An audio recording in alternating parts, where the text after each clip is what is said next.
যারা ধর্মের ভিত্তিতে রাজনীতি করে তাদের আমি মনে করি রাজনৈতিকভাবে তারা দেউলিয়া। এই জয়ের উন্নয়নের ধারা আমাদের অব্যাহত রাখতে হবে।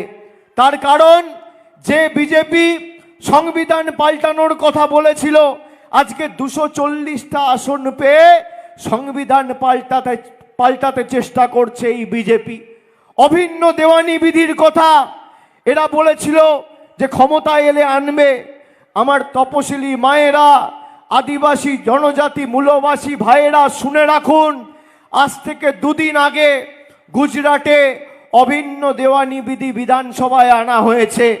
এই বিজেপি যদি অভিন্ন দেওয়ানি বিধি আনে, যাকে বলে ইউনিফর্ম সিভিল কোড, তাহলে সব থেকে বেশি ক্ষতিগ্রস্ত হবে আমার আদিবাসী ভাইয়েরা বোনেরা।